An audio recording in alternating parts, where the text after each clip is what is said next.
Order! Order! You are an incorrigible delinquent at times. Behave yourself, man!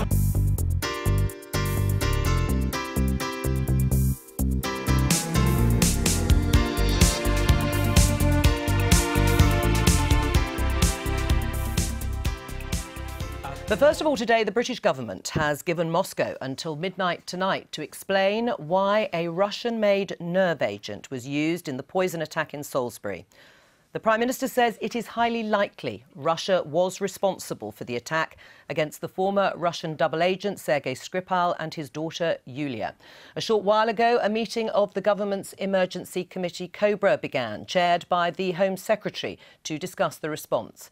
The Prime Minister made a statement in the Commons yesterday and was followed by the Labour leader, Jeremy Corbyn.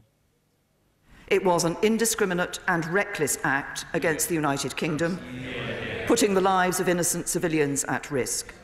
And we will not tolerate such a brazen attempt to murder innocent civilians on our soil. The events in Salisbury on the 4th of March have appalled the country and need thorough investigation. The local community and public services involved need reassurance and the resources necessary. The action the government takes, once the facts are clear, needs to be both decisive and proportionate and focused on reducing conflicts and tensions rather than increasing them. Well, since the Prime Minister's statement and response, the diplomatic row between London and Moscow has escalated. Our diplomatic correspondent James Landale can bring us up to speed. James, what has the Russian response been so far, bearing in mind the clock is ticking? Well, so far the Russians have once again denied that any involvement in events in Salisbury, and specifically the Russian Foreign Minister Sergei Lavrov has made it very, very clear that they want more information from the British before they can respond. They say that the British government have not provided them with any of this material, that the alleged nerve agent that was used in this attack. They also say that the British government is not following the usual protocols under the what's called the OPCW, which is the Office for the Prevention of Chemical Weapons, which is a convention that we are and the Russians are signed up to. And the Russians say that there are certain procedures and timelines for the provision of information that the British are not following. So a fairly predictable response from the Russians so far. In terms of the response from our allies, there has been broad support for Theresa May, particularly from Rex Tillerson in the United States. But what does that mean in practice? Well, at the moment, there have been some warm words of support, as you say. Yes, from Rex Tillerson and other world leaders. President Macron spoke to the Prime Minister yesterday. I have to say that there is certainly a gap between the views of Rex Tillerson at the State Department and the White House. The White House, for now, is still insisting that, yes, while they support the British and they condemn what took place in Salisbury, they have been much more reluctant to blame the Russians, whereas Rex Tillerson has been willing to accept the British analysis on this. I think the interesting question is this: is there anything practical that's concrete that the British can get in an international forum that in any way puts meaningful pressure on the Kremlin? Because at the moment we're getting, words of support. The question will be, in the long run, is there any hardcore diplomacy across the piece, whether EU, NATO, UN, anywhere, that the British can get enough of a coalition together, enough of an alliance to put pressure on the Kremlin? I think that's going to be a long-term question. Right, and that then begs the question of some debate about what we should do with regard to the World Cup being held in Russia. Tell us a little bit more about some of the suggestions around that. Well, Boris Johnson has been speaking about this morning, and he's been refusing to go into the detail of what the British government may or may not do tomorrow if they don't get a satisfactory response from the Russians. My own view at the moment is the government will be very, very reluctant to try and organise any kind of formal, official sporting boycott of the World Cup. I think, yes, we'll get some officials not going, but I think they know that that would be a very hard ask to try and get other countries to join them in not sending footballers there. I think what we're likely to see in the next 24 hours is far more domestic-focused reaction. In other words, potentially the expulsion of Russian diplomats, potentially new measures to crack down on wealthy Russians living in London or who at least have their wealth here in London, and more pressure on the international stage as well. James Landell, thank you. Well, I'm joined now by Peter Ricketts, the first National Security Advisor during the coalition government and now a crossbench peer in the House of Lords. Welcome to the programme. Let's just return to what Theresa May said initially in her statement yesterday to the House. She said it was highly likely that Russia was responsible for the poisoning of Sergei and Yulia Skripal and that there were only two plausible explanations. Either it was a direct attack by the Russian government or they had somehow lost control of this nerve agent. Does that give the Russians a get-out? Not really, I don't think, because this sort of material, this is, as Prime Minister said, military-grade nerve agent. It's only going to be produced by states, and it should be kept, if it's produced at all, which is probably legal under the International Convention, in the highest conditions of security. So it's offering them a choice between saying they're incompetent or deeply implicated in this attack. What did you make of the statement, broadly, in the tone? I thought it was very good. I thought it was serious, clear, firm, measured, and it did give the Russians an opportunity to come back with any comments they want to make. I think the problem now is going to be if, assuming the Russians don't come back with anything, which is probable, most likely, producing a package of measures which lives up to the expectations that have been created by the gravity of the situation, the gravity of her statement. Yes, because as you say, it's extremely serious what has happened. Obviously using chemical weapon on the streets of Britain and Russia being likely to be responsible. What could match that rhetoric in your mind? Well, the sort of things that James Landell was talking about, I think probably will be on the list. Expulsions of the security crowd in the Russian embassy. I would hope not the ambassador, because you need ambassadors, actually, when things are difficult. We need our ambassador to be passing hard messages in Moscow. Going after the money, the idea of this Magnitsky Act of powers to seize money of people who've committed human rights abuses, that would be powerful, but I don't think it's a game changer. I've suggested that there should be more activity with our NATO partners. I mean, a chemical weapons attack in the UK is something that NATO should be interested in, not declaring Article 5. Right, so not saying an attack on one is an attack on us all. But, I mean, using the NATO Council, taking the issue to NATO, putting it on the agenda. There is a NATO summit coming up in a couple of months' time. I mean, I think we ought to be having NATO think differently about Russia, perhaps changing the dispositions of forces in Eastern Europe. As James says, that's a longer-term thing, but, I mean, that's quite a potent area to be looking at. But would any of those things, because to some extent we've done that in the past, certainly on sanctions, for example, you could argue that the cupboard is relatively bare in terms of what Britain alone can do. Will any of that have a major impact on Vladimir Putin's thinking? But the only thing that will have an impact is things which hurt Russia's reputation, because I think that does matter to Putin and the Russian leadership, or possibly serious financial measures that really begin to bite. It's realistically, we're not going to change Russian minds about a pattern of behaviour that goes back over decades, but we have to show them that they can't do this with impunity, that there will be costs, and that's why we need to do this in as international a setting, as much solidarity internationally as possible. That then is related to the strength of our case, of course. Right. I mean, that solidarity that James Landell was also talking about, what would that mean in practical terms? What would our allies, you've mentioned NATO and perhaps bolstering forces, what would our allies really be prepared to do to show that solidarity? I rather agree with James that we will set ourselves up for failure if we go after a boycott of the World Cup, because I don't think people will want to withdraw their teams unless things get very much worse. I think the financial side, because there's a lot of Russian money in London, obviously, but also in other European capitals, and the US have already taken some pretty draconian measures.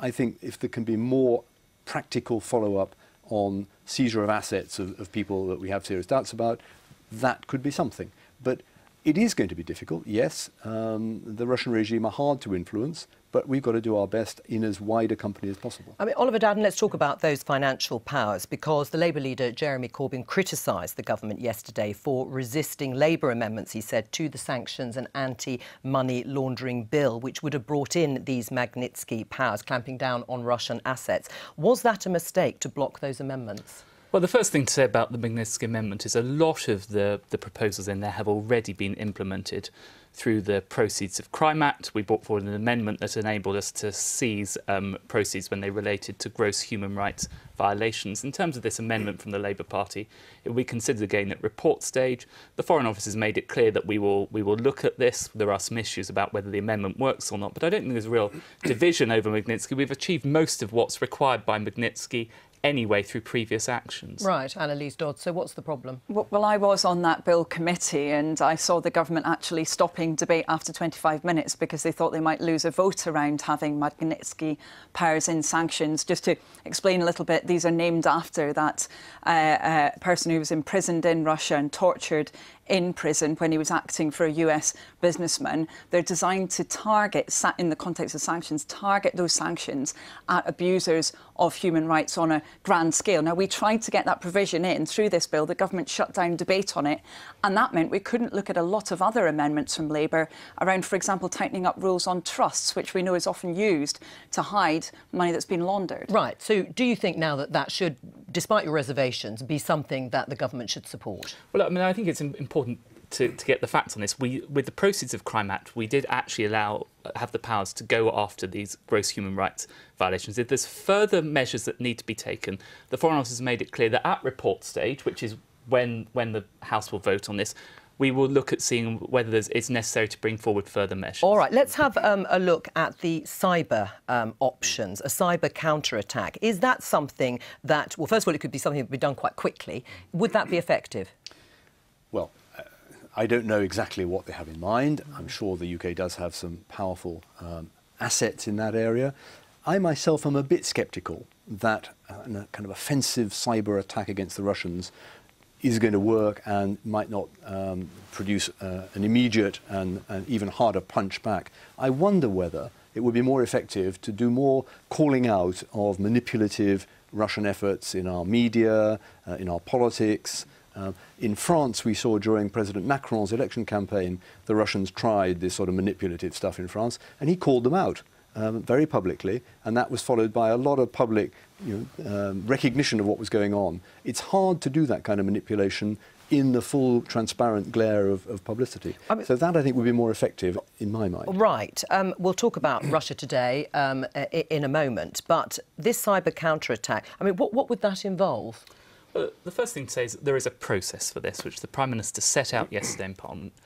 We've got these two potential scenarios, which is either the Russians doing it directly or they've lost control. We will make a judgment on that tomorrow, and then the Prime Minister will bring forward a range of measures if it's the case that Russia's involved. I don't think it's going to be helpful to start speculating in detail on those, but we've already discussed lots of things. So, for example, going after Russians linked to the Kremlin travelling. There's lots of potential measures. Would you block wealthy Russians coming to London who have strong links to Vladimir Putin? Well, let's allow the Prime Minister to come up with the options tomorrow. We're looking at all potential So that options. would be part of it, would it, as an option? That's a decision for the Prime Minister, but nothing is off the table. We're looking at all the potential options. All right. I mean, there was an issue about party politics yesterday, Annalise Dodds. Jeremy Corbyn, the Labour leader, very quickly raised the issue of donations to the Conservative Party by British citizens of Russian origin. Was that the right moment to make that party political statement just after the Prime Minister had made and obviously said these very serious words about our national security? Well, I think it was right that Jeremy mentioned that. I think we need to have more transparency. I mean, just as was mentioned, we need to really know what is going on in terms of influence being applied across the political system, in our media, and also indeed the kind of financial issues that we're just talking about now. So I think having more transparency is a positive thing, and I think it was right for Jeremy to mention it there. People might not like it, but I think it's important that we get much more open about these kinds of issues in Britain. Right, but was that an appropriate moment when we're talking about national security, rather than saying we stand shoulder to shoulder with the Prime Minister in fighting our enemies? Well, I think, actually, to be fair, in Jeremy Corbyn's speech, he did express support for the investigation. I think he said something very important as well, which is that we shouldn't move to a situation quickly where we have an escalation, that we need to be very proportionate, very thoughtful about this. In fact, some of what was just said by my opposite number now, where I would agree with him, I don't think we should be jumping to conclusions. Jeremy said exactly that yesterday, so I think he made exactly the right points in his comments. I mean, the one thing I would say on this is In terms of being proportionate, of course we need to be proportionate, but this is a significant escalation Yes, where this nerve agent is being used on the streets of a town in England and where a police officer has fallen as a victim to it. And I think that does necessitate a serious response if it turns out to be the case that the Russians are responsible. And I don't think there's any disagreement between parties on that. I mean, I also think that we need to be very careful that if we have measures, if there is an investigation or is found to have been that kind of involvement and no explanation, if we have measures that target a whole population, those can be certainly often a great way for that population to then end up, hating our country. Whereas if we have proportionate, targeted measures, like those through sanctions that Labour was trying to push, like those against money laundering and financial sanctions, then we could be in a better place than something that's interpreted just as an attack on all of the Russian people, for example, that wouldn't be helpful. Peter Ricketts, thank you very much. Thank you. Now, if pre-statement briefings are to be believed, today's economic figures will signal the beginning of the end of austerity. The Chancellor, Philip Hammond, says we're not out of the woods yet, but there is light at the end of the tunnel. So has austerity been worth it? Our reporter Greg Dawson has taken the mood box to Bexley Heath in South East London. Philip Hammond made it clear at the weekend that he doesn't think that the era of austerity is over. He's worried about the UK's debt levels. But even this most cautious of chancellors said that he could see the light at the end of the tunnel. So today's mood box question is, was austerity worth it? Yes or no? From my personal perspective, I think the government's doing a very good job. So it has been worth it? Yeah, definitely.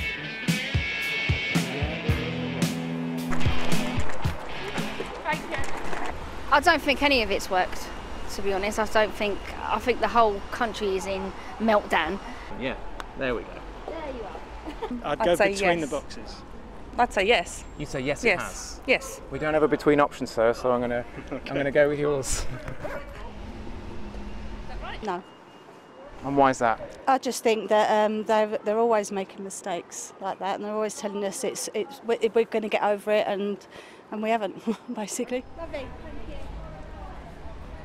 We seem to, they're saying we're, am I going to look on the television? Right, take my hat off. We seem to be better off now, okay, but I don't know if it's true, because the pound isn't worth as much as it used to be.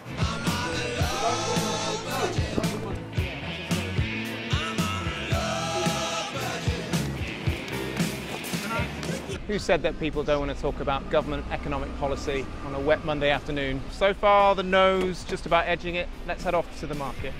I'm not cheap, you understand, I'm just a cut-price person in a low-budget land. Definitely not, in my opinion. I think there's been far too many cuts to public services. There's been cuts in this borough specifically to local services, such as closing parks in the evenings and things like that. Thank you very much. No. No. And why do you think that? Because all the public services have been cut and everyone's feeling the pinch.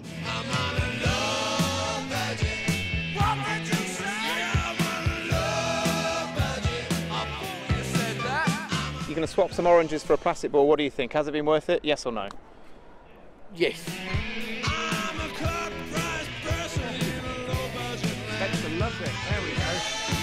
No box in the dub. For years, the government has been selling that message that all those tough financial decisions will eventually be worth it to balance the books. But the people of Bexley Heath aren't buying it.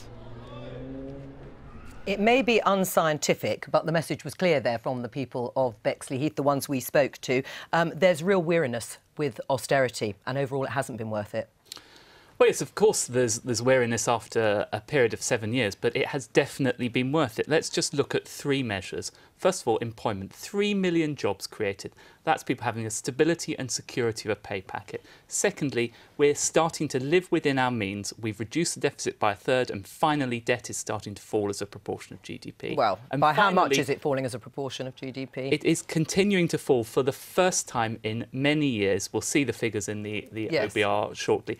and the economy is growing. The economy has grown for 8 years. So our balanced approach between making sure we continue to reduce the deficit, but also that we invest in our public services has been worth it. Right, Annalise, we'll talk about debt in just a moment, actually, but let's take the other two. Employment. I mean, you cannot say that the employment figures haven't been healthy for the last few years, and there has been economic growth, even if it hasn't been quite as much as people expected. Well, no, I mean, particularly on growth, we've been falling behind many of our comparator countries, and actually in 2017 growth was at its slowest since 2012, so we've had much lower growth than many would have expected, which has been a big problem. And unemployment? Yes, of course. I mean, nobody's going to say that having more people in employment is a bad thing, quite the opposite.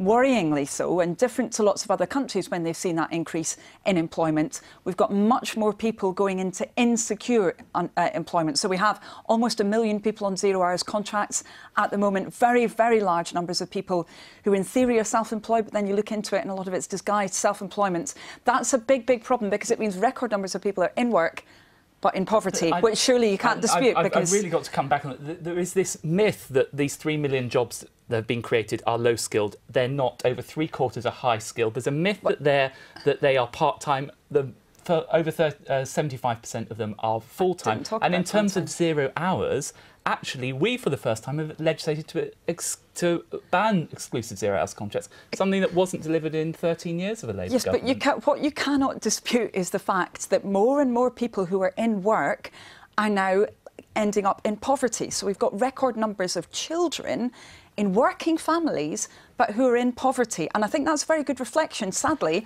of the nature of the employment market. And what about the squeeze on wages? I mean, that has been part of the picture too, and that continues. Well, actually, if you look at the latest figures, they're more promising in terms of but there's a squeeze because of inflation, of wage growth. Yes, and what we have tried to do in response to that is two things. First of all, we've introduced a national living wage worth £2,000 a year to the lowest paid, and we've cut people's taxes. Somebody working full-time on the minimum wage will now no longer pay any tax at all, so people get to keep more of what they earn. Right, we're just going to pause there for a moment and we will return to the issue of debt. Because earlier this month you might have seen one former Prime Minister, David Cameron, and his former Chancellor George Osborne hailing the fact that the UK had finally eliminated its deficit on day-to-day spending. Austerity, they tweeted, was the right thing to do. But what about the debt? Here's Ellie Price to explain the state of the nation's finances. The deficit is the difference between the amount the government spends and how much it receives in taxes and other income. When the government spends more than it takes in, it borrows, and that borrowing is added to the overall debt pile. The UK's debt is estimated to be just under £1.8 trillion at the end of this financial year. To give you some idea, that's a lot of zeros at the end. I mean, that could buy you nearly a third of all the houses in the whole of the UK, around 4,000 Da Vinci masterpieces, or if football's your thing, 8,955 Neymars. It's something the Chancellor's been thinking about too. Take it away, Phil. We need to get our debt lower. I think most people in this country would be horrified to be reminded that we have £65,000 worth of public debt for every household in this country. So we're agreed it's a lot of money, but it doesn't mean much until you measure it against a country's GDP, basically the size of the country's economy. In the last normal year before the financial crisis, debt was 41.1% of our GDP, but that's ballooned since then to what they think is a peak this year of 86.5%. Now, that matters because the UK has to pay interest on the debt, currently about 2% of GDP, so it's quite a lot of cash. But the experts don't get worried until that number reaches about 12%, at which point they say a government is likely to default on its debt. But we're not quite there yet. Now, bear in mind, as long as there is a deficit, debt will continue to rise in cash terms because the government will carry on needing to borrow. Britain's current spending deficit is believed to have been eliminated, which is why the government thinks debt is slowly coming down as a share of GDP. Got that? Just about. Well, that was Ellie. In a few moments' time, around 12:30, of course, we'll cross into the Commons and we will join Philip Hammond with his spring statement, which he's been playing down, but we're going to cover it in full anyway, I'm afraid. I'm joined here in the studio by Paul Johnson, Director of the Institute for Fiscal Studies, and our political editor, Laura Kunsberg. Welcome to both of you. Paul Johnson, David Cameron and George Osborne, to some extent, were celebrating the fact they said that the day-to-day deficit, certainly on current spending, had been eliminated. Now the focus is on the debt. Is it coming down, as Oliver Dowden said, in any meaningful way? Well, we're not even sure that the day-to-day deficit is quite eliminated. We'll have to see what the numbers say later today. The debt is pretty steady now. It's stopped rising. It's around 85% of national income. Which is pretty high. Which is pretty high. It's not as high as some other of the G7 countries, but it's more than twice as high as it was pre-crisis. My guess is that we'll see it plateauing over the next 2 or 3 years, but it stopped going up as a fraction of national income. Right. And in terms of what Philip Hammond is going to say, what do you think, despite the fact that he doesn't want this to be a big set piece, will be the headline? I think we'll struggle for headlines in terms of policy announcements. My guess is, unless the Treasury have done the most remarkable job at keeping their cards close to their chest, that there's not going to be any big policy announcements. So the headlines will be about what are the forecasts. Now, the borrowing, I think, will be down relative to where we thought it was in the autumn, and actually a long way down this year relative to where the budget a year ago was suggesting. How much headroom would we be talking about? Well, last budget back, or sort of the last March budget, we were looking at 58 billion of borrowing. We might be down to the low 40s. But I think the thing to look for is, where's it going to be in 3 or 4 years' time? Now, if I had to guess now, I don't think it's going to be much lower in 3 or 4 years' time than we thought just a few months ago. But with that headroom and perhaps higher tax receipts that had been expected, how much pressure is there on the Chancellor to turn on the taps in terms of spending? Oh, there is a lot of pressure. I mean, not just from the opposition parties, but also from his own benches. So whether it's on the health service, whether it's on defence, whether it's on the pressure on local councils, there are people queuing up across all spectrums in the Conservative Party to say to Philip Hammond, look, with the progress that has been made, the slightly rosier picture, frankly, we've been telling voters for nearly 8 years now that this is worth it, and there will be at some point in the future some more sunlit uplands. Let's show them a little bit of that sunshine right now.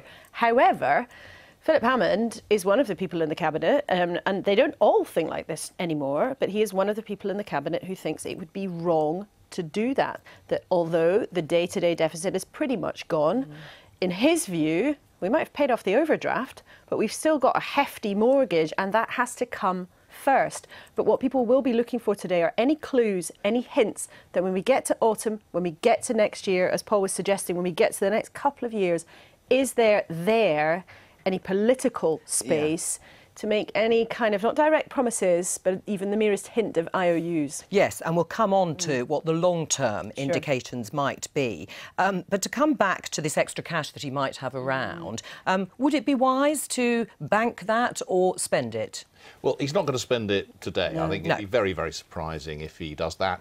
And it's always difficult to think about extra cash relative to what? So a little bit of extra cash relative to a few months ago, an enormous amount less cash relative to what George Osborne was expecting just a couple of years ago. So you talk about extra cash, there's still clearly borrowing, there's still the same set of constraints, the same set of choices. And I think what Philip Hammond will believe is that as these numbers go up and down a bit from fiscal statement to fiscal statement, that doesn't really change anything underlying. And as Laura was saying, he believes that they shouldn't be spending that extra money. The choice he faces today is essentially just the same as the choice he faced 6 months and a year ago. The problem is, Laura, as you were saying, the politics, though, for the Conservative Party, if you keep saying there's light at the end of the tunnel, that it's jammed tomorrow, voters may turn to the Labour Party. Well, and sometimes the light at the end of the tunnel might be a train coming in the other direction. You know. Thanks for that. You're absolutely right. But you're absolutely right. Look, the political dynamics around this have changed. You know, between 2010 and 2015, this was the central message of the Conservative Party. It was, we are the only ones you can trust to sort out this mess. Well, the Tories saw in the general election that people in large number, let's not forget, they did actually still end up with the biggest share, but people in large number thought, I've had enough of that. And there are plenty of people inside the Conservative Party who worry that unless there is a change of tone about what to do with taxpayers' money, that the next election, therefore, will be a lost cause for them. And there's a generational tension here. Ministers sometimes further down the ranks, and I can see you're about to ask Ollie Dowden this question, but sometimes ministers, some of them round the cabinet table in a different generation, but some of them further down the ranks, are quite frustrated that number 11 has appeared to be immovable on this. And just very briefly, as we were reporting this morning, there is a growing acceptance around the cabinet table that money, particularly for the NHS, is going to have to be found in greater amounts, even potentially with tax rises. Should Philip Hammond send a strong signal that, if not today, that looking forward, your party and government will commit more money to the NHS? Well, we have already committed more money to the NHS. Yes, but I'm asking more money. Well, what he's done is to set out a balanced approach. So we have got 3 objectives. First of all, we must keep debt falling. The reason why I have to keep debt falling is the economy's now been growing for 8 years. Are we seriously saying that we're going to allow debt to rise as a proportion of GDP in perpetuity? But within that, we have scope for additional spending and tax cuts. So, for example, you will see in April a further increase in the personal allowance. That's more tax cuts, and there's more scope for spending. That's why we've increased spending on the NHS, $1 billion more a year on defence, and more for education. Right, but that is what the balanced approach the National means. Audit Office report has said that funding per person in terms of the NHS, once adjusted for age, will fall by 0.3% in 2019-2020. Is that acceptable? Well, we are spending more. No, but what's the answer to my question? You've been saved, I think, by Philip Hammond. We can cross to the House of Commons, I think, where the Chancellor is about to stand up and make his spring statement. The Chancellor. To the House the first spring statement. The UK was the only major economy to make hundreds of tax and spending changes twice a year, and major international organisations and UK professional bodies alike have been pressing for change. In 2016, I took the decision to move to a single fiscal event in the autumn, giving greater certainty to families and businesses ahead of the new financial year and allowing more time for stakeholder and parliamentary engagement on potential fiscal changes. So today's statement will update the House on the economic and fiscal position, report progress on announcements made at the 2 budgets last year, and launch further consultations ahead of Budget 2018, as set out today in my written ministerial statement. I won't be producing a red book today, Mr. Speaker, but of course I can't speak for the right honourable gentleman opposite.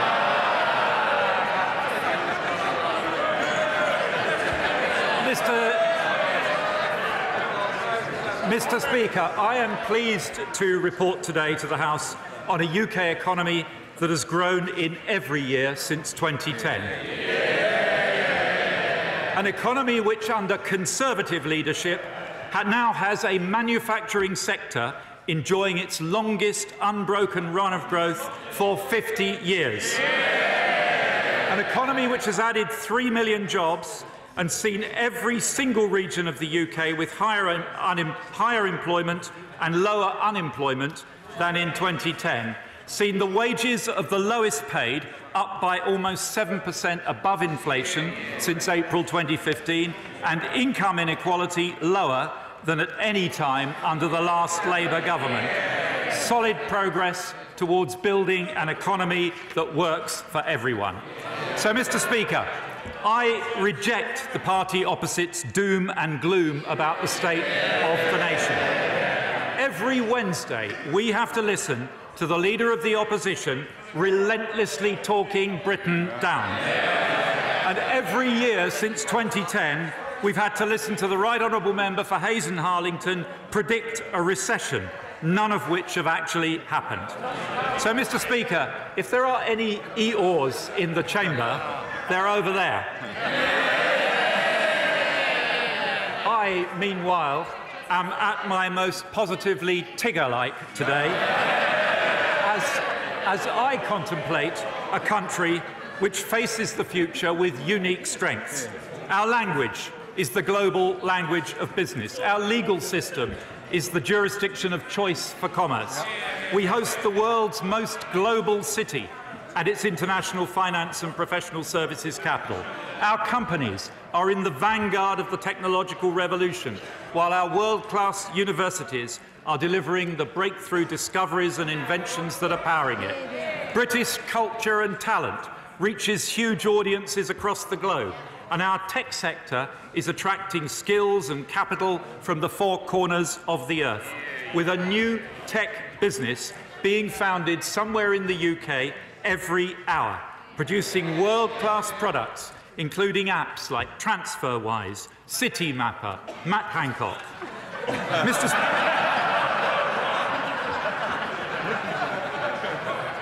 Mr. Speaker, today the OBR delivers its second report for the fiscal year 2017-18, and I thank Robert Choate and his team for their work. It forecasts more jobs, rising real wages, declining inflation, a falling deficit and a shrinking debt. The economy grew by 1.7% in 2017 compared to 1.5% forecast at the budget, and the OBR have revised up their forecast for 2018 from 1.4% to 1.5%. Forecast growth is then unchanged at 1.3% in 2019 and 20, before picking up to 1.4% in 21 and 1.5% in 22. That's the OBR's forecast, Mr. Speaker, but forecasts are there to be beaten. As a nation, we did it in 2017, and we should make it our business to do so again. Our remarkable jobs story is set to continue, with the OBR forecasting more jobs in every year of this Parliament and over 500,000 more people enjoying the security of a regular pay packet by 2022. I'm pleased to report that the OBR expect inflation, which is currently above target at 3%, to fall back to target over the next 12 months, meaning that real wage growth is expected to be positive from the first quarter of 2018-19 and to increase steadily thereafter.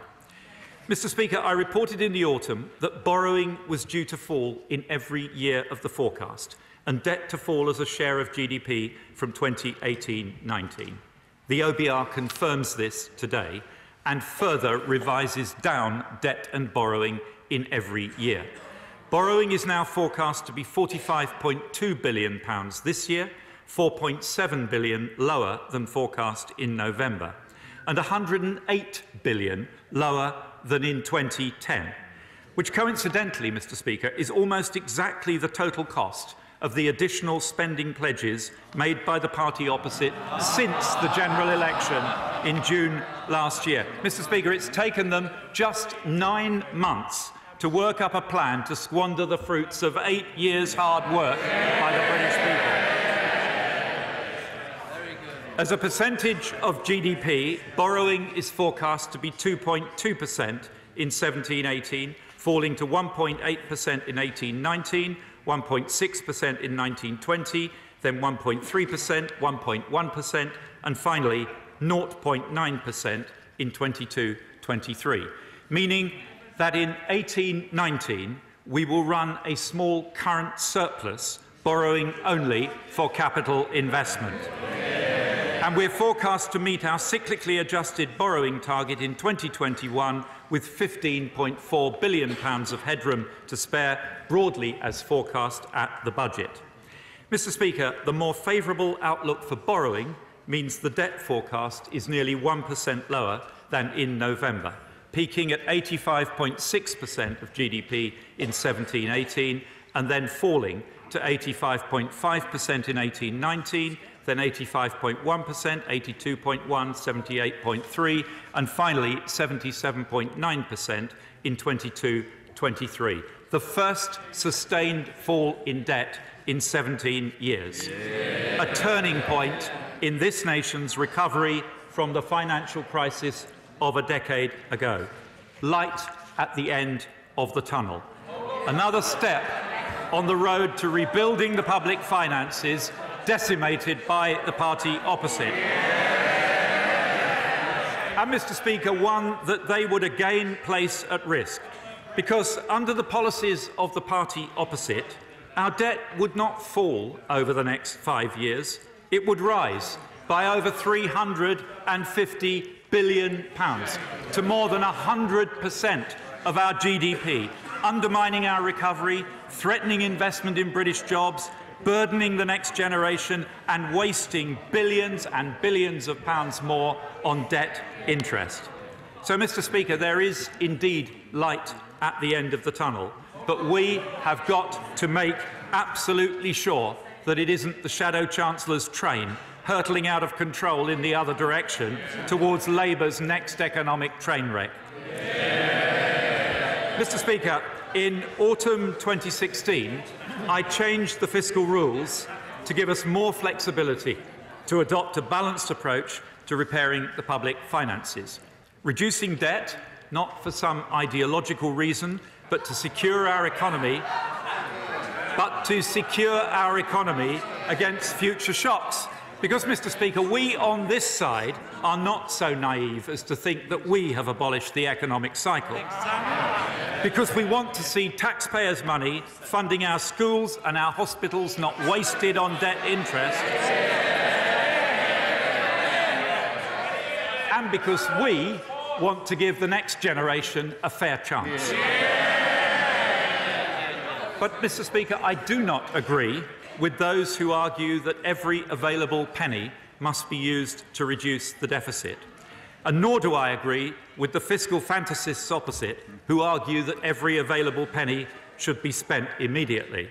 We will continue to deliver a balanced approach, balancing debt reduction against the need for investment in Britain's future, support to hard-working families through lower taxes, and our commitment to our public services. Judge me by my record, Mr. Speaker.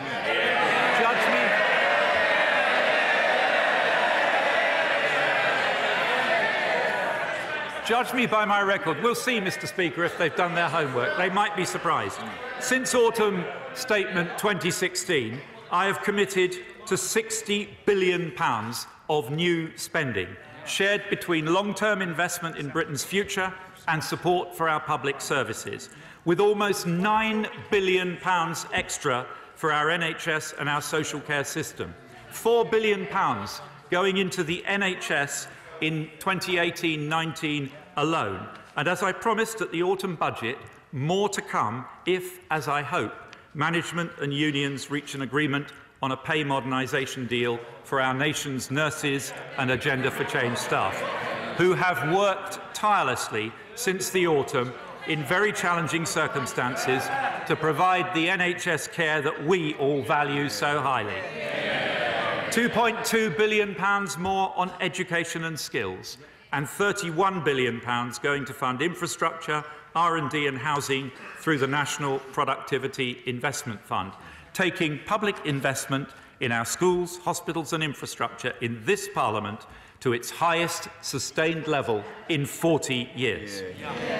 And at the same time, Mr. Speaker, we've cut taxes for 31 million working people by raising the personal allowance again in line with our manifesto commitment, taking more than 4 million people out of tax altogether since 2010. Freezing fuel duty for an 8th successive year, taking the saving for a typical car driver to £850 compared to Labour's plans, and raising the national living wage to £7.83 from next month, giving the lowest paid in our society a well-deserved pay rise of over £2,000 for a full-time worker since 2015. Mr. Speaker, since becoming Chancellor, I have provided an extra £11 billion of funding for 2018-19 to help with short-term public spending pressures and to invest in Britain's future. In the longer term, I can confirm that at this year's budget, I will set an overall path for public spending for 2020 and beyond, with a detailed spending review to take place in 2019 to allocate funding between departments. That is how responsible people budget.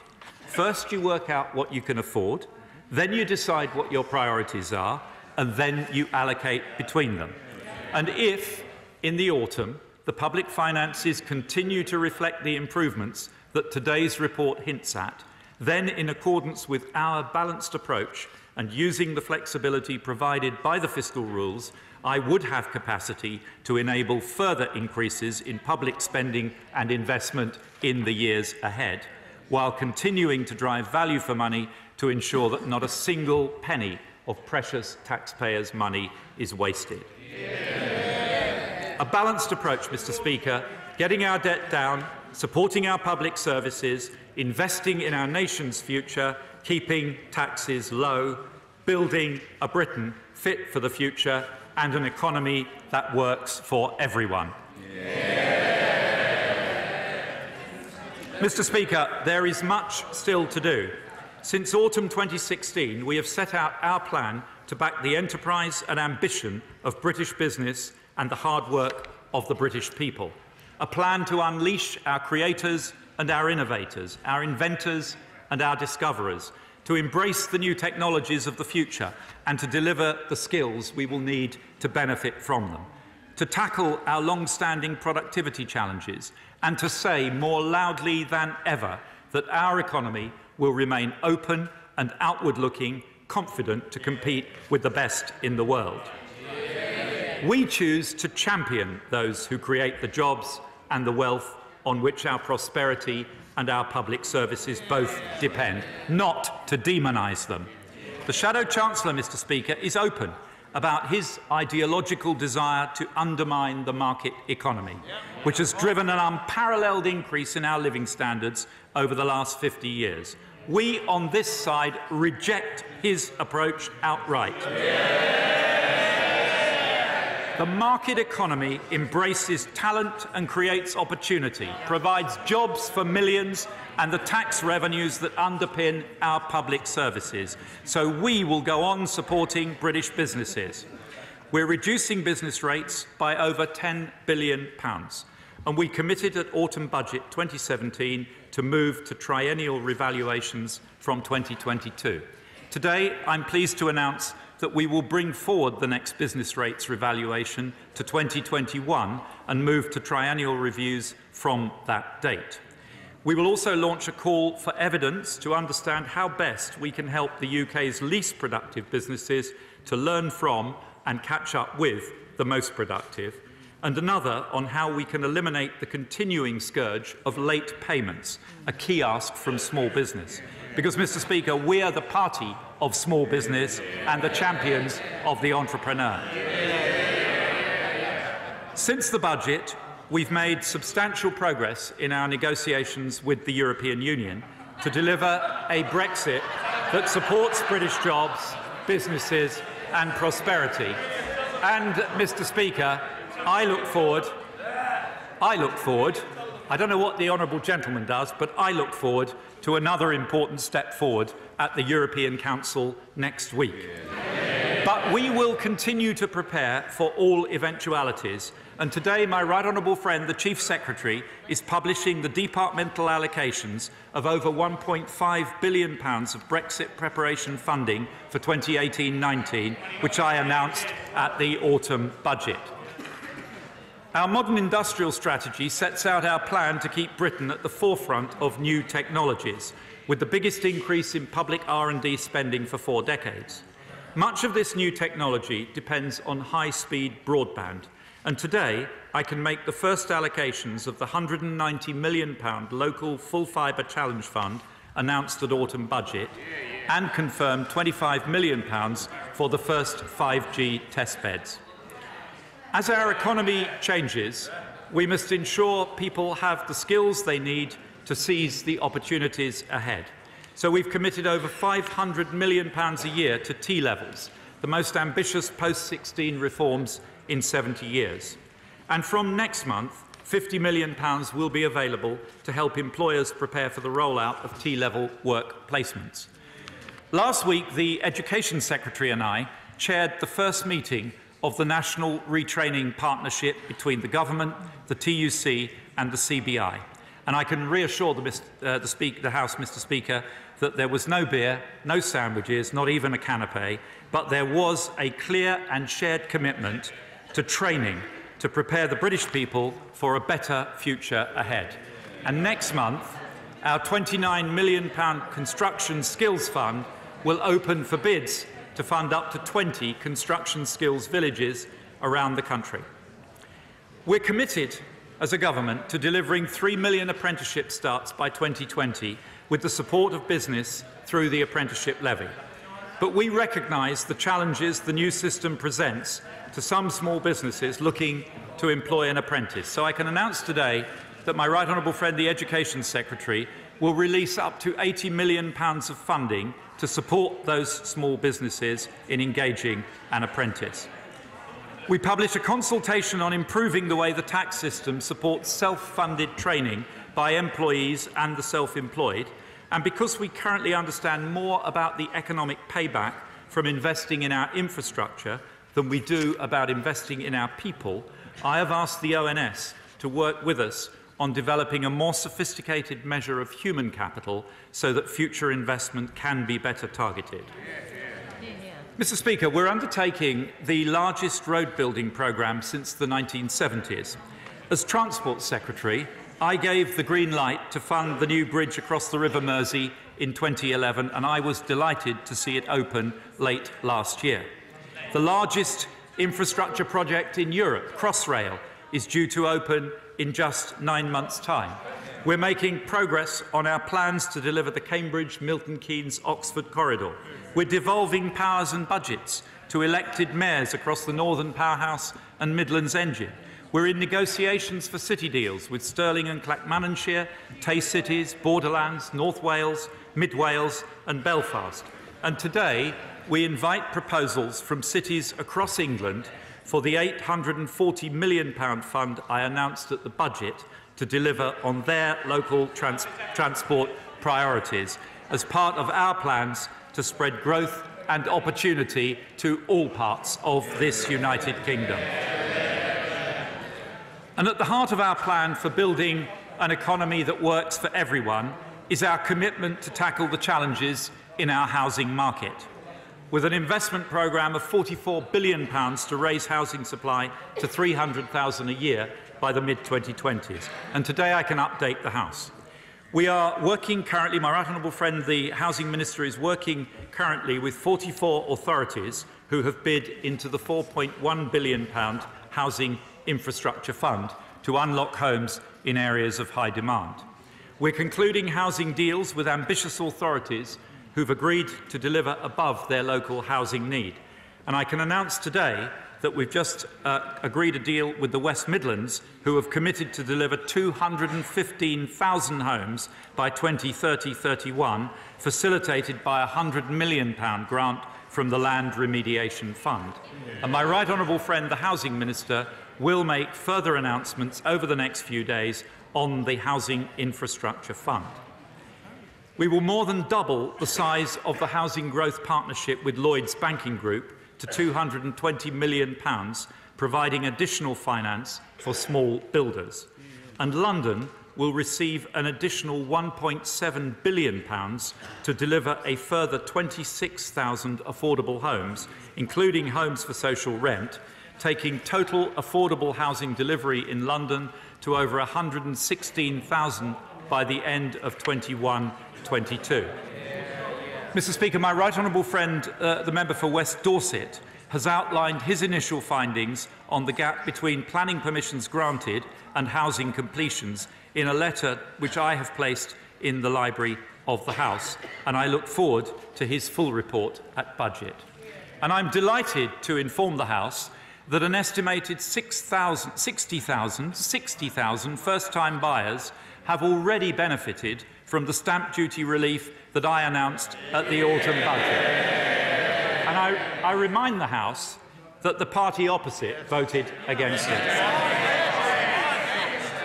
In the autumn, we published a paper on taxing large digital businesses in the global economy, and today we follow up with a publication that explores potential solutions. And I look forward to discussing this issue with G20 finance ministers in Buenos Aires at the weekend.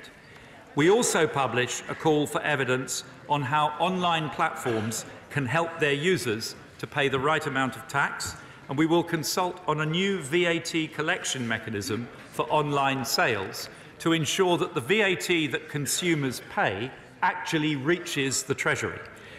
And we'll call for evidence too on how to encourage cashless and digital payments while ensuring that cash remains available to those who need it.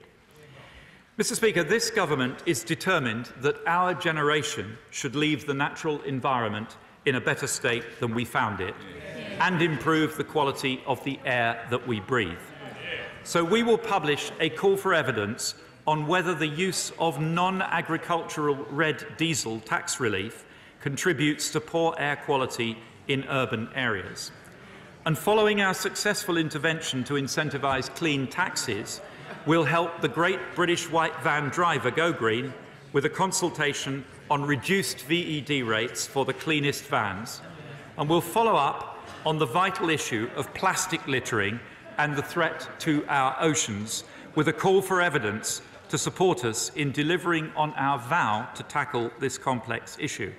It will look at the whole supply chain for single-use plastics, at alternative materials, reusable options and recycling opportunities.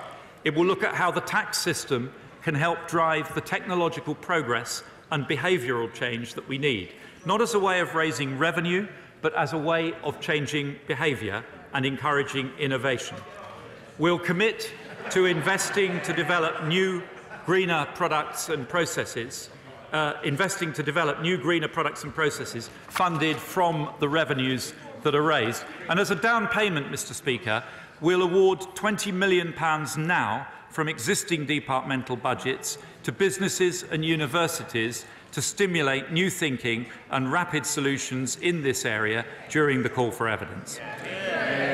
Mr. Speaker, we are delivering on our plan with a balanced approach, restoring the public finances, investing in our economy and our public services, raising productivity through our modern industrial strategy, building the homes our people need, tackling the environmental challenges that threaten our future, embracing technological change, seizing the opportunities ahead as we build our vision of a country that works for everyone, an economy where prosperity and opportunity are in reach of all, wherever they live, whatever their gender, colour, creed or background, where talent and hard work alone determine success, a beacon of enterprise and innovation, an outward-looking free trading nation, one that is confident that our best days lie ahead of us, a force for good in the world, Mr. Speaker, a country we can all be proud to pass on to our children. And I commend this statement to the House. John McDonnell. That was Philip Hammond, the Chancellor, at the end of his spring statement. We're going to go over to John McDonnell in just a moment, but we need to break the extraordinary news that while the Chancellor was on his feet, Donald Trump has sacked his Secretary of State, Rex Tillerson. He is going to be replaced by the head of the Central Intelligence Agency, the CIA, Mike Pompeo. But let's hear what John McDonnell has to say in response. Hasn't he listened to the doctors, the nurses, the teachers, the police officers, the carers, and even his own councillors? They're telling him they can't wait for the next budget. They're telling him to act now. For 8 years, they've been ignored by this government, and today they've been ignored again. The Chancellor has proclaimed today that there's light at the end of the tunnel. This shows just how cut off from the real world he is. Last year, growth in our economy was among the lowest in the G7, the slowest since 2012. The OBR have just predicted we will scrape along the bottom for future years. Wages are lower now in real terms than they were in 2010, and they're still falling. According to the Resolution Foundation, the changes to benefits due to come in next month will leave 11 million families worse off. And you know, as always, the harshest cuts fall on the disabled people. The gap in productivity between this country and the rest of the G7 is almost the widest for a generation. UK industry is 20 to 30% less productive than in other major economies. And why? Well, in part, the reason is that investment by this government, in real terms, is nearly £18 billion below its 2010 level. And this is a government that cut R&D, research and development, funding by £1 billion in real terms. Business investment stagnated in the last quarter of 2017. And despite all the promises, the government continues to fail to address the regional imbalances in investment. London again will receive 5 times more transport investment than Yorkshire and Humberside and the North. This is a government on climate change. How dare they speak? This is a government that single-handedly destroyed the solar industry. 12,000 jobs lost as a result of subsidy cuts. The Chancellor talks about the fourth industrial revolution, but Britain has the lowest. The Chancellor talks about the fourth industrial revolution, but Britain has the lowest rate of industrial robot use in the OECD. The government has put £75 million into its artificial intelligence programme. That's less than a tenth of what the US is spending. The Chancellor has made great play this week. The Tory bully boys can shout all they want.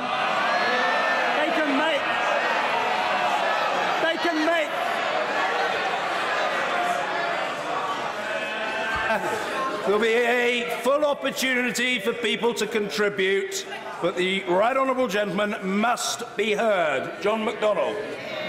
Mr. Speaker, they can shout all they want, they can make their snide remarks. People out there know the crisis in our community.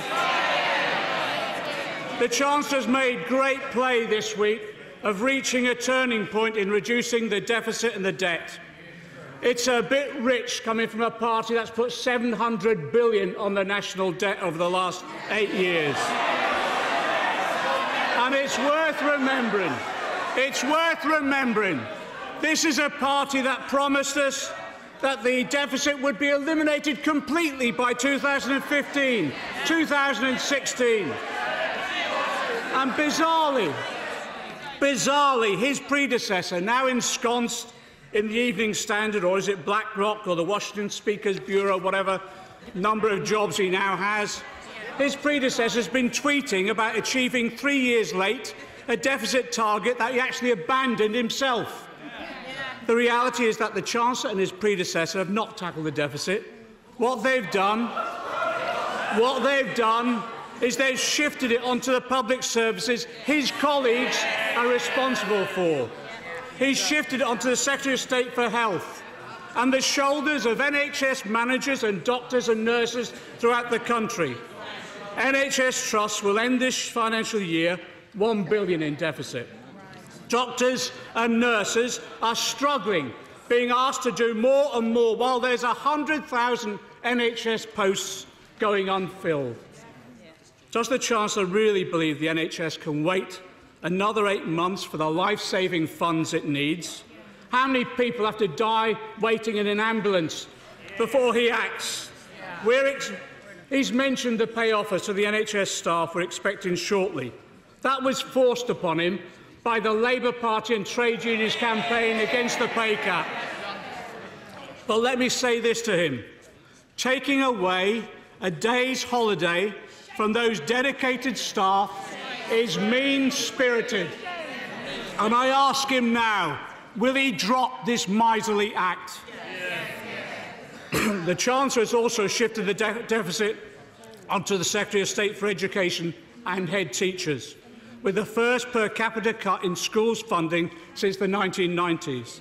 And today, the government is even trying to deprive 1 million children of a decent school dinner.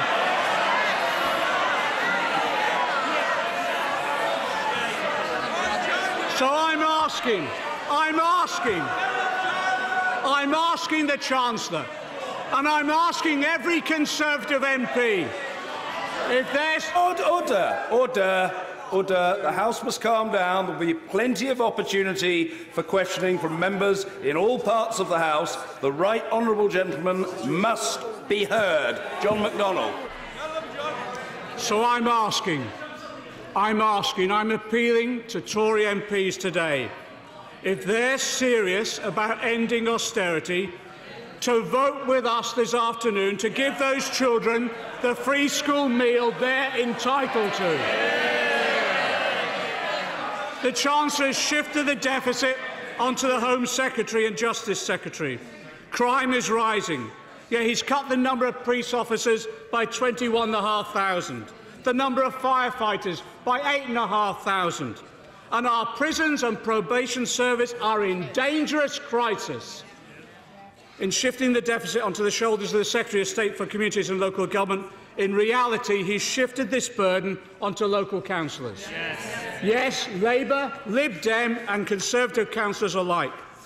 So I raise again the stark reality of what this means for the most vulnerable children in our society. There's been a 40% cut in early intervention to support families. The result is the highest number of children taken into care since the 1980s.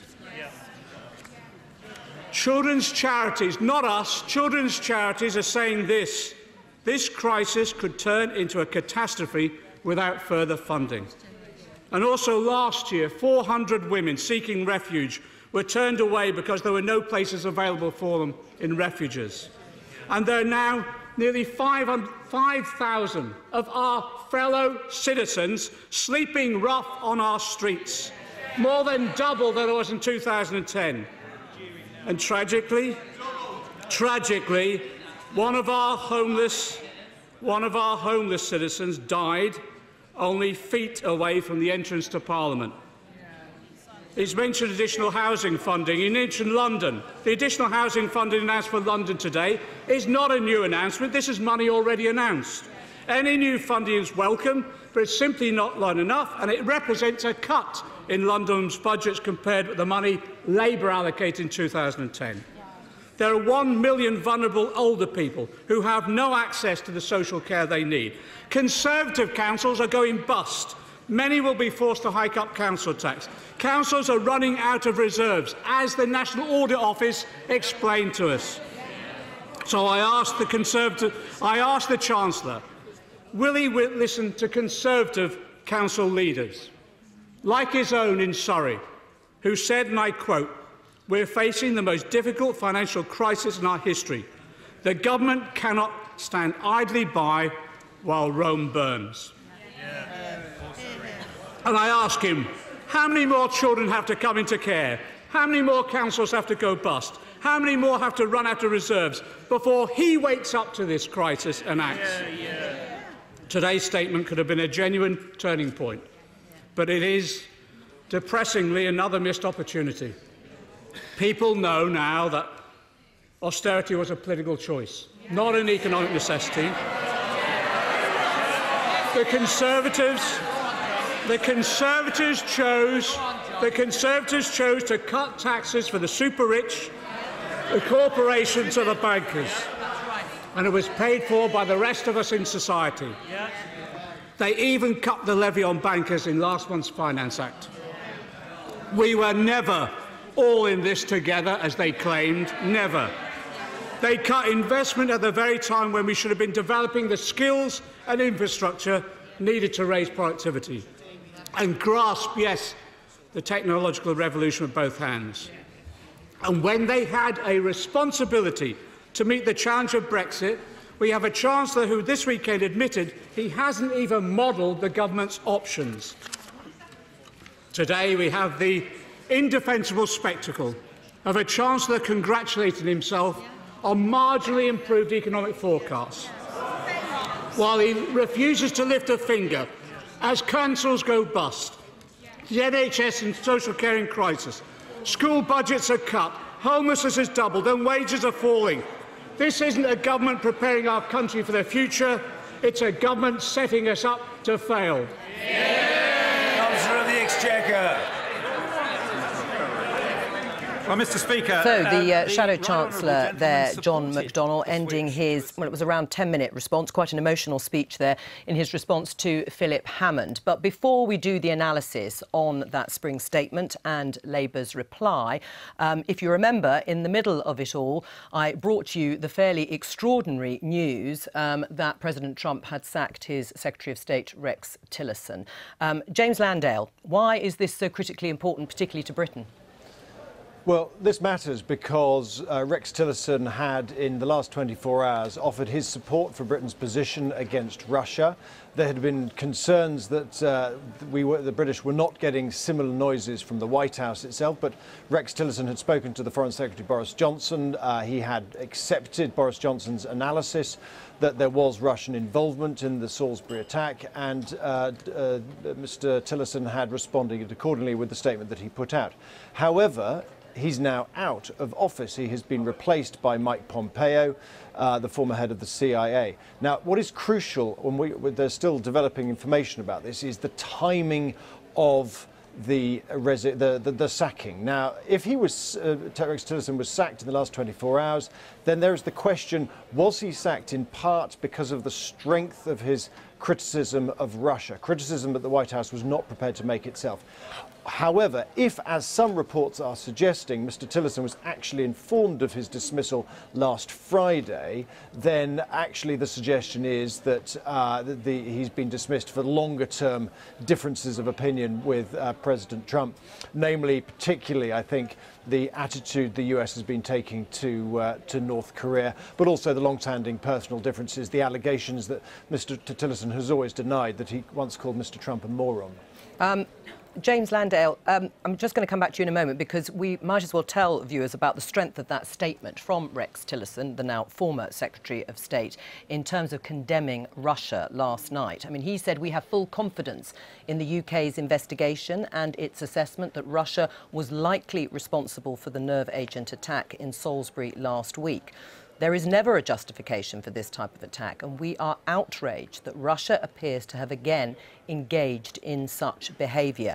And taking your point about the timing of his sacking, in terms of it might have been around longer-term disagreements, that is still going to be very important in terms of what Britain can expect from its allies if it takes retaliatory action against Russia.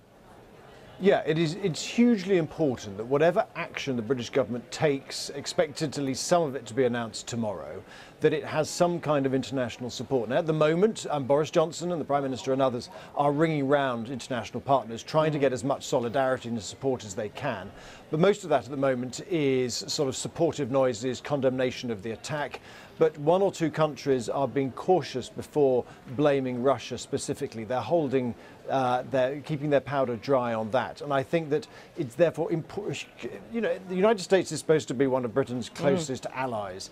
If you know, there is turbulence and uncertainty within the White House and within the State Department, and a lack of leadership and a gap, then that is going to make it harder for the British government to get that sort of international solidarity. Because there is a difference, and there certainly was a difference in tone in the way that President Trump and the White House responded. Of course, they condemned the attack, but it will raise further questions about Donald Trump and his administration's relationship with Russia. Exactly so, and I think that is the question. You know, why is the White House at the moment being so cautious? What, you know, they will have all the same intelligence assessments that the British government has over what the Russian involvement in the Salisbury events are. They will have that information. They will be able to make their same judgment. But as of now, the White House is still refusing to formally criticise Russia, and with the same strength that the British government is. Right, and looking ahead, what is going to happen? We've obviously got the deadline of midnight tonight, and then what do we know will happen in terms of choreography about the British response? Well, tomorrow there's going to be another meeting of the National Security Council, and then if there is no response from Russia, then the Prime Minister will update the House tomorrow afternoon with a statement setting out what she believes should happen now. And what I understand is that the reaction from the British government tomorrow will be more domestic focused. In other words, those unilateral actions that the British government can make by itself. So we're talking potentially the expulsion of diplomats, we're talking about the crackdown wealthy Russians who have property and money in the UK, travel bans, financial sanctions, things like that, maybe even forcing them to take their children out of British public schools, and also just other issues, perhaps some kind of targeting of the Russian media, like the TV station RT, those kind of things. All the international stuff, any action on sanctions and things like that, all of that will be much longer term, because those things take a long time to get in place, and also it's going to take a heck of a lot of diplomacy.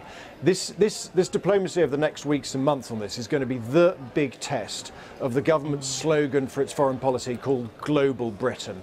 We're going to see whether that really amounts to anything in the next few weeks. James Landell, thank you very much for joining us and bringing us up to speed with that fairly shock announcement that Rex Tillerson, the US, well now former Secretary of State, has been sacked. Let's speak to Johnny Mercer. He's just outside the Houses of Parliament. He also contributed to the debate yesterday following Theresa May's statement on Russia and Russia's involvement, likely involvement in the poisoning of the Skripals. What's your reaction, Johnny Mercer, to the news that Rex Tillerson has gone? Well, given his strong support of Britain last night in the statement that he made, clearly it's concerning. We need to work out whether or not he made that after he had been sacked, as some reports say. But look, this is a seminal moment for Donald Trump. He has long protracted this narrative on national security. He has talked about a special relationship with Britain. At some point, he has to come down on one side of the line. And his reaction to what has happened here and what the Prime Minister so clearly laid out yesterday is still being waited for, actually. And it'll be interesting to see what he does. I think it's a very, as I say, a very clear moment for him to decide which side he is on. Right. And what about the test for Theresa May's leadership now? Well, look, I mean, I've said things about Theresa May's leadership in the past, that we need to do more on vision and so on. Yesterday she was absolutely in her prime. You know, the country needs that resilient, sort of strong leadership. She hit all the right notes, and the contrast between her and Jeremy Corbyn was extraordinary.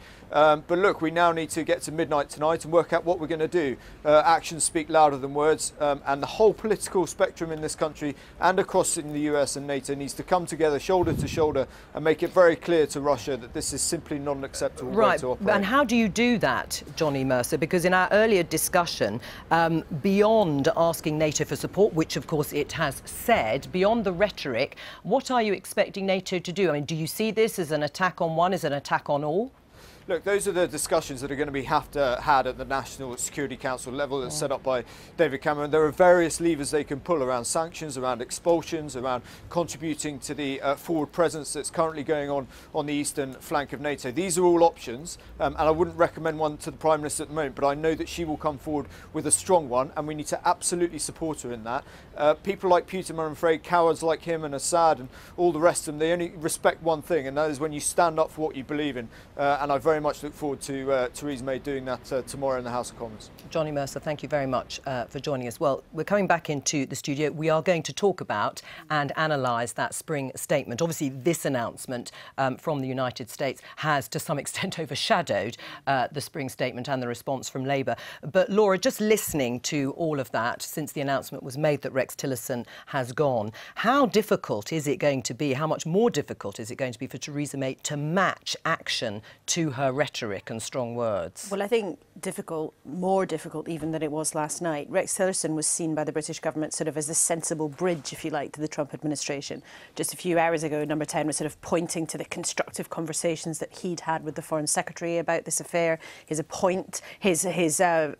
views on what had happened, his identification of Russia as being the likely marauders in this whole affair was being pointed to by the government as a real positive for them, because I think whatever the government can do, and Theresa May is likely to announce tomorrow, whether that's expelling diplomats, whether it's tightening up further on financial movements in and out of the City of London for Russians, I think they know deep down they can't do anything big and dramatic that has huge meaning without international cooperation. And if there isn't a friend at the top of the American government who's willing to act in concert, willing to help coordinate that, that makes that job much, much, much more difficult. There's no question about that. And Theresa May's strength of language yesterday has set the bar pretty high. And I know we were hearing from Lord Ricketts on the programme earlier. She has set a certain bar of expectation. It will be difficult for her to meet that tomorrow in the House. We talked briefly about the fact that this could be also to do with longer-term disagreements between Rex Tillerson and President Trump, particularly since we are now hearing coming out of Washington that Donald Trump wanted to change his team ahead of that very high-stakes meeting between himself and Kim Jong-un, the North Korean leader. Indeed, and it is not surprising in the big picture, actually, that Tillerson is out. No, there have been because some people thought he might have gone earlier. And of course there were also real doubts about Tillerson when he was appointed at the very start. Did he have actually links to Russia himself that gave people pause for concern? So it is not surprising that he has actually gone.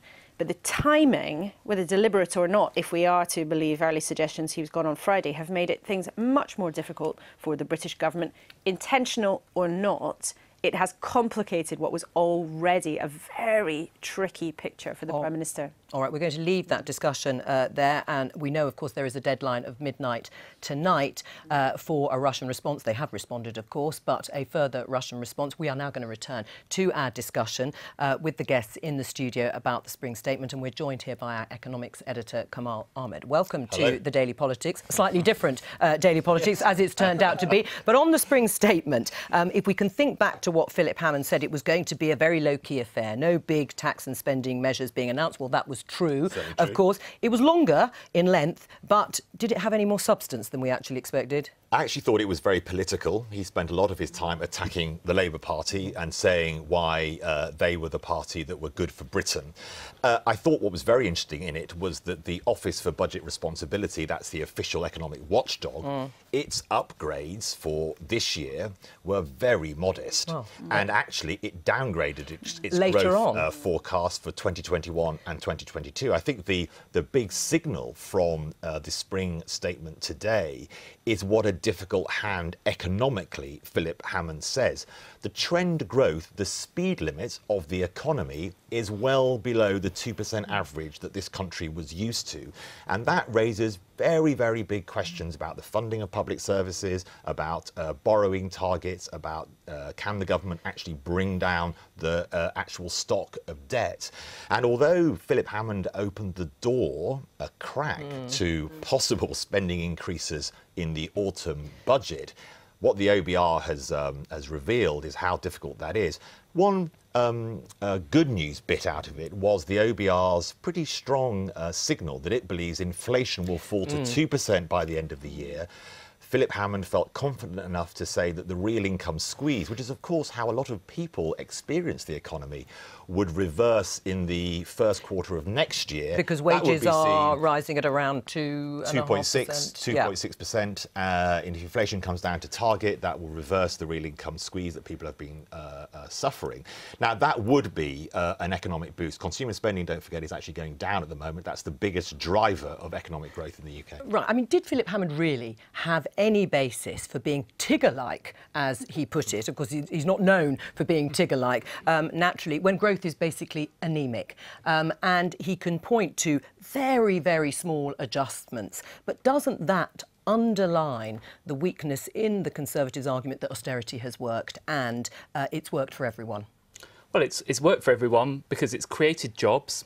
It's given us a strongly growing economy. And actually, you have to look... It's not strongly growing, is it? I think you have to look across the entire period. Since 2010, our economy, contrary to many predictions about the impact of cutting spending, has actually grown. It's grown stronger than Italy, it's grown stronger than France, it's grown stronger than Germany. Of course, these forecasts change from time to time, but the overall path is the right one, which is that we've slashed the deficit. The debt is now starting to fall, and we do have scope for more spending for public services. We've seen it in relation to the NHS, and we've seen it in relation to education. But he hasn't made any announcements about spending on public services. He did say, as Kamal said, an overall path he would set later in the year for an envelope for public spending. That is not the same as announcing or turning on the taps to spend more money. And perhaps that's because the economy just isn't doing very well. Well, we have set out a pathway. It's this balanced approach, which means that we continue to keep the debt falling because we must prepare for a future shock, but we also ensure that we have money to spend for public services and we cut people's taxes, which is exactly what we're doing this April. We're increasing the personal allowance again. That's the programme that is set out. And the message I took from the spring statement was that broadly we're on pretty much the same track that we set out in the budget in the autumn, but we've made some further progress. Annalise, on wages, that announcement that he is forecasting and he believes that inflation will come back down to 2% or around 2% for that target, that would be good news because wages would then be outstripping, if they continue to rise, inflation. Well, it would be good to finally see a change in that area. Of course, we've had the longest squeeze on wages in the UK since Napoleonic times, so we really, really need a change there. That would be positive. But what you didn't hear the Chancellor saying, and what we won't probably hear from the government side, is that when you put our country in perspective with other nations, you see we're the only economy that has been growing, actually not growing as fast as lots of other countries, but anyway, the only country that's been growing where wages haven't been growing as well. And so you will not see that comparison coming from the government. You won't see them comparing our investment levels either because they're lower than in many other countries. You won't see them comparing our productivity levels either because they're lower than in lots of other countries. And those fundamentals need to be sorted out for long-term growth. Right, we didn't talk about productivity actually ahead of the statement. What is now the picture with productivity? Because it seemed to be improving a little bit in the last 2 quarters, but from a very, very low base. Yeah, so we've had this huge problem about productivity since the financial crisis, when it fell down to around a rough of 0.2% increase per quarter. There have been 6 months of better numbers, but the OBR has looked through that to an extent because the amount of productivity really affects how much growth we get in the economy. It's the way that we produce wealth. So the OBR has said, yes, there may be some good news in that 6 months, but this is quite a volatile figure, and they've sort of looked through that better news. The trend over a decade is still very poor. Right. The politics, Kamal said it was actually quite a political statement. The response was actually quite emotional from John McDonnell, a crisis in our communities, calling on Tory MPs who are also very sceptical about the lack of spending in public services as they see it, to join Labour ranks. Will that fall on deaf ears or not? Well, I think really the interesting thing about that statement for me was how marginal the actual economic changes were. You know, there was this dynamic created in the last few days, this light at the end of the tunnel, the picture's going to be much cheerier. That's not actually really what the numbers bear out. However, what we know has changed in the last 6 to 9 months is the political dynamics. But the Chancellor, at least, is not really willing to acknowledge that yet. He did set out a signal saying, look, in the autumn, we'll be setting out where we go in the longer term. But it seemed to me that he is not clear yet to sort of pick a side in what will be a battle inside the Tory party and inside the government over whether or not they really are going to look and sound like a different party as far as public spending is concerned. In the next big spending review, which, forgive me for jumping ahead of myself, but the battle has now begun over that next big spending review in 2019, which will set the context for the next general election. We haven't spoken about Brexit, and Brexit is still very much the backdrop. You talked, and so does the Chancellor, about any future potential economic shock, which could or might not include Brexit. What was said by the Chancellor that was worth noting in terms of the spending? He said that he was going to he's going to outline how he's going to spend half of the £3 billion that they have put aside already to help different departments prepare for Brexit. So he seemed to be suggesting, Laura, if I heard him correctly, that he was going to allocate half of that amount. The trend, the issue around our trend growth at the moment, the OECD brought out figures today that puts UK growth at the bottom of the G20. He knows he has an issue that the gap between our growth and the growth of other leading Western economies is growing, and it's negative for us. Right, we're going to have to end it there because we're running out of time in the programme, and I just want to say that President Trump is due to speak to Theresa May about the nerve attack, and also the latest from Washington is that Rex Tillerson didn't know or was unaware of the reason that he was sacked. But of course today was supposed to be about the spring statement, so thank you to you two for coming in to join me here in the studio. This was obviously meant to distract President Trump from the... Exactly. I mean, what struck me, I don't know if it struck you, is that as far as the Chancellor was concerned, this was a political occasion. This was an opportunity to really lay in to his opposite number and Jeremy Corbyn's right-hand man, John McDonnell. It's almost as if they accept that they're going to have to ease up on the public spending squeeze for political reasons. That's the message they received from the general election. But before they get onto that, which may be at the budget, he wants to make sure the country knows that the public finances are safe in his hands. He's still a relatively new Chancellor. A Chancellor, the most important kind of attributes for a Chancellor is to earn fiscal credibility. And he had a shaky budget last year. So I think that that was aimed, by contrast to John McDonnell across the dispatch box. He was saying, you can trust us with the public finances, you can't trust him. So that was quite political, bit of passion in there. But I have to say, when you combine Ed's numbers with the general sheen of optimism, I'm Tigger, not Eeyore. Eeyore is Jeremy Corbyn and John McDonnell. I'm not sure the numbers give him enough support for that. That 5-year run, we don't have I think I'm right in saying we don't have 5 years of growth of 1.5% or below. We don't have 5-year runs of that since the war. I don't know. When we've obviously had recession. I never had a prediction, a forecast. Is that right? That is right. Yeah. Since the last one. Yeah. So it's hardly a kind of high-fiving moment. Although you can see why he wants to contrast what the Conservative government would do and the achievement in getting to a current budget surplus with what he says John McDonnell would do. I think the important news announcement, we talked about it before, didn't we, was the Brexit 1.5 billion, half the 3 billion, has been allocated. I'll just give you the top-line numbers. 395 million for the Home Office, that's borders. Yeah. I mean, that's money being spent now for potential Brexit borders. 260 million for HM revenue and customs. That's obviously a potential customs checks that may be required imminently, for which you need to build custom, facilities. And also, I should say, 310 million for DEFRA. DEFRA is one of the hugely impacted departments as regards Brexit. So they're having to spend that money now, 1.5 billion, on Brexit planning.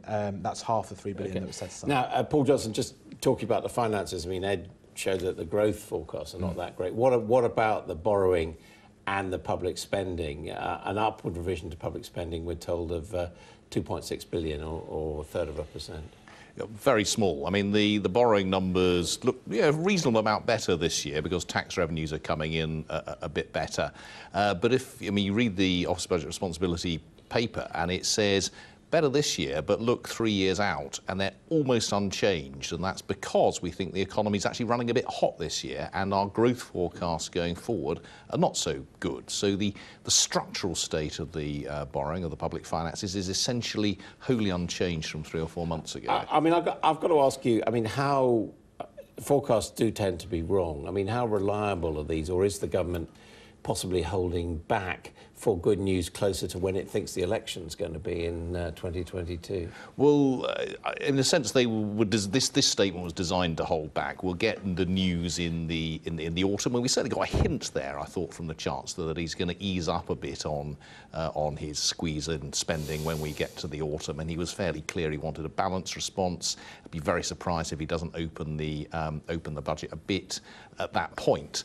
But yes, you're right, of course the forecasts will be wrong. They're not very positive. On the other hand, as the OBR yet again says, we asked the government what Brexit is so that we could do our calculations. They once again referred us to a speech by the Prime Minister, and we have once again essentially assumed it's the sort of smoothest and easiest Brexit that we can have. So there are clearly risks on the downside here as well. I mean, the message is going to be, and it was included in the statement, thanking the public for their hard work. The message at the next election, quite clearly, whoever's in charge, as long as Jeremy Corbyn's there, is going to be, you can trust us, we're going to try and keep the books in order.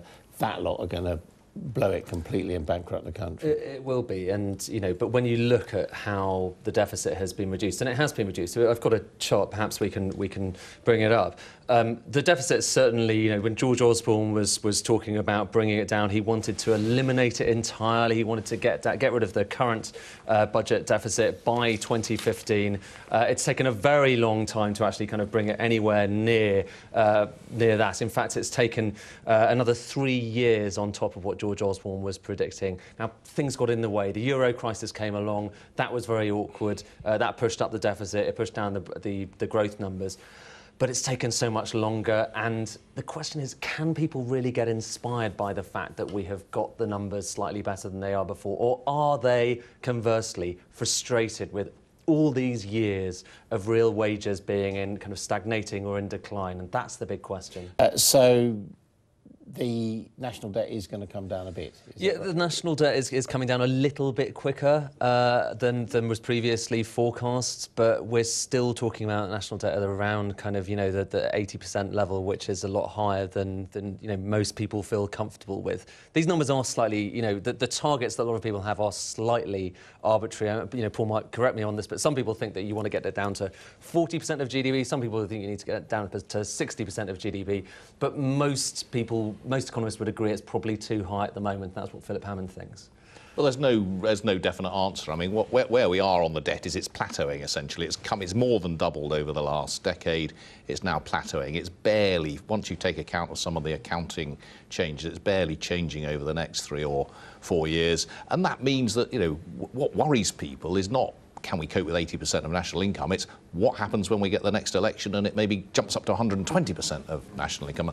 How worrying is that? And it's, you know, there isn't an answer to when it gets really worrying. We're spending very little on interest payments at the moment. Interest rates are so low, despite the fact that debt's more than twice what it was 10 years ago. We're actually spending less on interest. So in that sense, it's perfectly manageable. But the worry is what comes next? What's around the corner? And I think what's quite important, remember a couple of years ago, when the Chancellor first got his job, the narrative around the fiscal events was we need to keep something back in case there's like a Brexit black hole in the public finances. Now, he's been quiet on that type of narrative, but you can see that that is one of the credible risks to the public finances. It's not a black swan event. It's something that they think.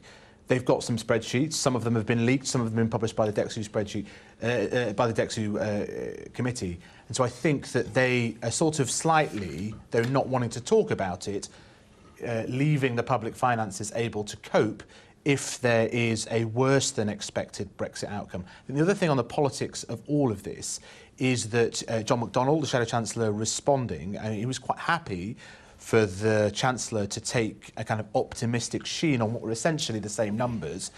He said, the extent to which you've managed to cut the deficit has been done on the shoulders of public sector workers. And I think that that is the attack that they think worked during the election and the one that they're going to continue. Just want to ask our two economics experts here, just a very brief question. Someone watching, what's in it for us, Gov? Has anything changed? No, I mean, essentially nothing. Really nothing has changed. This was, as promised, it was not a fiscal event. There's no policy change in it, and actually the economic forecasts haven't changed. But there's a lot of stuff that, you know, is pretty nasty coming down the pipeline. You know, benefits freeze, still many cuts in government departments yet to come through from previous budgets. They've been baked in, so there's still a bit of pain, still a bit of cutting yet to come, despite this being no race to the pub to take advantage of cheaper beer. All right. Well, on that cheerful note, pub for other reasons. On that cheerful note, thank you all very much indeed. That was the spring budget. Didn't come in at under 20 minutes, spring statement, I should say, as Philip Hammond promised, but some fairly grim predictions about the state of the economy, although getting a little bit better. I've been